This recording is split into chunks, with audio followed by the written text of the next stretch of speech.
During the golden age of humanity and Destiny, many different research organizations and secret military operations were scattered all throughout the solar system, developing some of the coolest and also most horrifying tech our race has ever seen since the Cold Era. One such place of note was the Black Armory. Founded by 3 noble and rich families, the facility was set up as a contingency plan of sorts. The 3 families believed that there was an extraterrestrial threat that was destined and foretold by ancient scripts to be coming to devour all of humanity. And in order to combat this, the family began to manufacture and stockpile advanced weaponry in the Black Armory in order to defend themselves, all while selling many of these deadly weapons of mass destruction to different shady groups in order to maintain the funding they needed. At the onset of the collapse, though, when the Traveler retreated to Earth to defend the last of humanity, the darkness started to take over the remaining portions of our solar system. And this included an attack at the Black Armory. Most terrifying though, we actually have a complete and comprehensive set of journal entries from one of the scientists at the Black Armory. And the story that they tell about the darkness and some of the strange entities within are some of the most bone-chilling in the entire Destiny universe. Here's just a sample of that. Entry 25. We are not alone with the Traveler. Something else has been detected out there, an anomaly of sorts. I'm lucky to have friends in informative places who know things. They don't know what it is, but there is something. Could it be another Traveler? Could it be a wonky radio wave? Or something really bad? Either way, we will be prepared. Entry 68. They are here. They are real. I can't believe we were so right and so wrong. To think we could stop this, to say we were naive would be an understatement. We simply didn't know. Their power, their strength, it's insurmountable. There is no more hope, only the screams of humanity. Entry 71. Last night we awoke in the middle of a night to the sound of something pounding on the walls. It roared and stomped and howled in frustration, until it found the doors. They didn't hold. I never saw it. We were too occupied blindly firing around a corner. I just remember the smell of wet earth, and the sound I've never heard before, like a machine being stretched and then compressed. As to what this monster or monsters are, we still have no idea, but if the description is even remotely true, whatever attacked the Black Army is an amalgamation of complete darkness and damnation that sends shivers down the spines of anything it comes into contact with. One common theory in the Destiny community is that the wet earth monsters, or darkness, could actually be a nightmare or Infelion, creatures that we see some entries about in the game, but are largely shrouded in mystery. This would make sense considering all of these monsters are described as unstoppable killing machines that slaughter anything in their path, but also is still a possibility that this being that attacked the Black Armory is even further beyond our comprehension.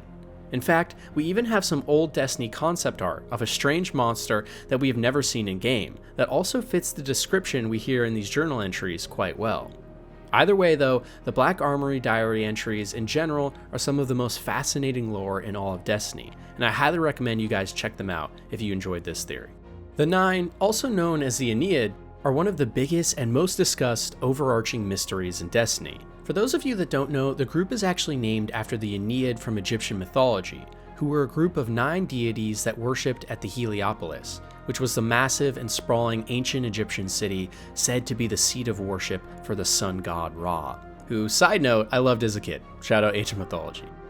The 9 deities though, each of who are composed of dark matter, developed cognition and birthed anew after being pulled into loops of antimatter via the force of gravity from each of the planets in our solar system's soul. This means that the Nine's very existence is predicated on the planets they formed around, and each member of the group represents one of the 9 planets in our system.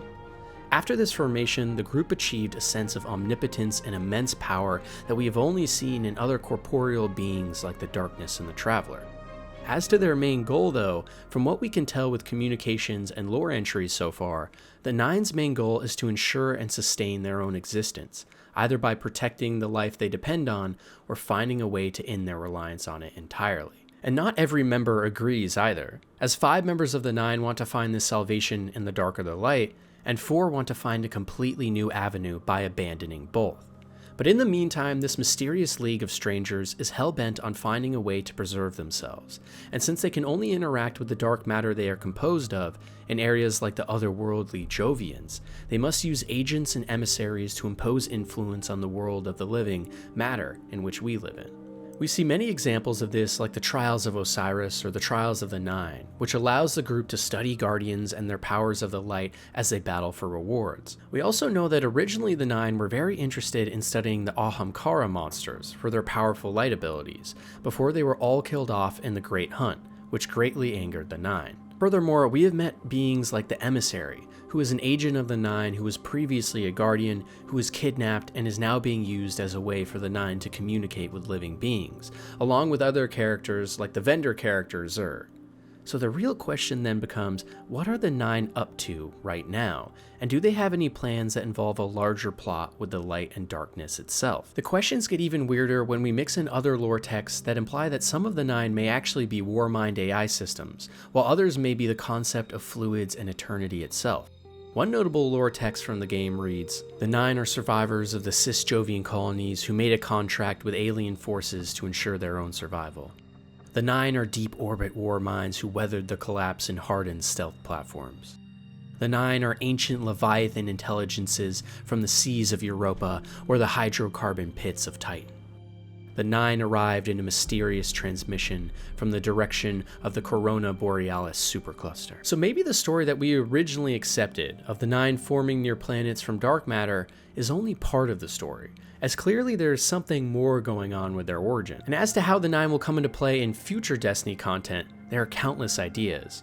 For one, it seems clear that the Nine are also in tune with the light and the dark in some way, and are doing everything they can do to better understand it, with some amongst their ranks wanting to control it, and some wanting to get rid of it. This means that whatever will happen in the final Shape expansion will likely have the Nine involved in a much bigger capacity, and they may even be trying to pit the light and the dark against one another so that they can make an attack when everyone least expects it. The question becomes though, what would an attack like this even look like? And do the Nine have any other ulterior motives we don't know about yet?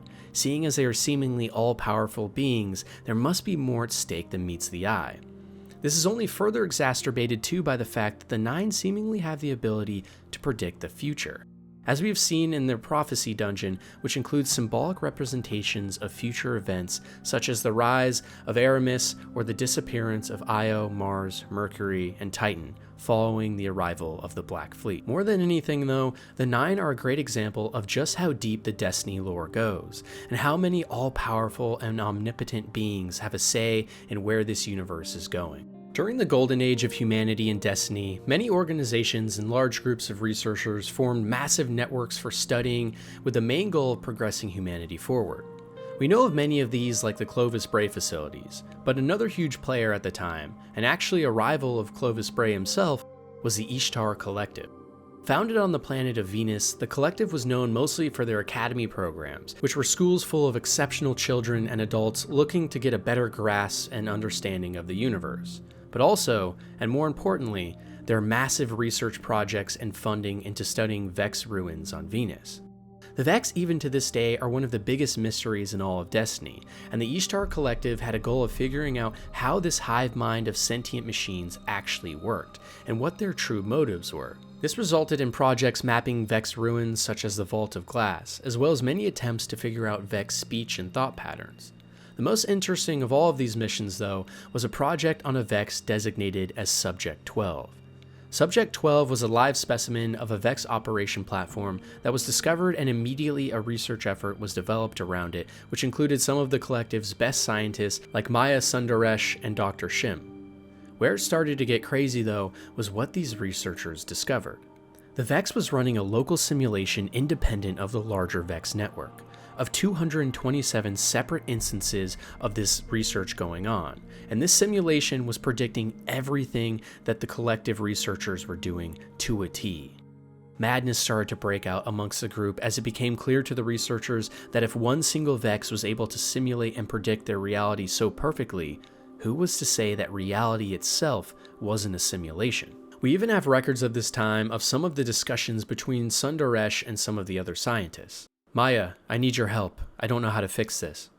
"What is it, Kioma? Sit. Tell me." "I figured out what's happening inside the specimen. I have a working interface with the specimen's internal environment. I can see what it's thinking." In metaphorical terms, of course. The cognitive architectures are so, no. I don't have any kind of epistemology bridge. "Are you telling me it's human? A human Merkwelt? Human qualia?" I'm telling you, it's full of humans. It's thinking about us. It's simulating us, vividly, elaborately. It's running a spectacularly high-fidelity model of a collective research team studying a captive Vex entity. Right now, the simulated Maya Sundares is meeting with the simulated Hyoma Essie to discuss an unexpected problem. There's no divergence? That's impossible. It doesn't have any information. It inferred. It works from what it sees and it infers the rest. I know that feels unlikely, but it obviously has capabilities we don't. It may have breached our shared virtual workspace. The neural links could have given it data. We're inside it. By any reasonable philosophical standard, we are inside the Vex. Unless you take a particularly ruthless approach to the problem of causal forks, yes, they are us. The group became absolutely fixated on this thought of a simulated reality and needed answers, so a plan was devised that would see an ultra-intelligent war-mind artificial intelligence, Rasputin, connect to the Vex network and check himself. And lo and behold, Rasputin was able to connect to the Vex network and determine that the real world was in fact not a simulation. But this only caused further issues for the Ishtar Collective. First of all, Rasputin had now seen and garnered knowledge from one of the most powerful forces in the galaxy, potentially giving him a sense of control and authority that was too much for humanity to deal with.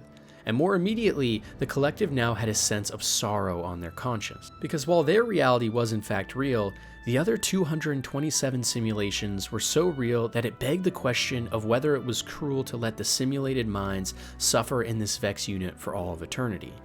A vote was taken amongst the scientists and the simulations alike, where all parties agreed to join forces together and enter the Vex network itself for further research. Research to this day we still have not learned fully about. Even today, many in the Destiny community speculate as to what the Vex are truly hiding, and if we are missing any key details that the Ishtar Collective has found, as well as what effect the Vex have had on Rasputin himself. Could they potentially have altered the main directive of protecting humanity? And on top of this, the Ishtar Collective is one of our best further looks into the minds of the Vex, who have somehow garnered the ability to see into and model the future itself. If we were able to harness this ability too, could it mean infinite prosperity for humanity? Only time will tell.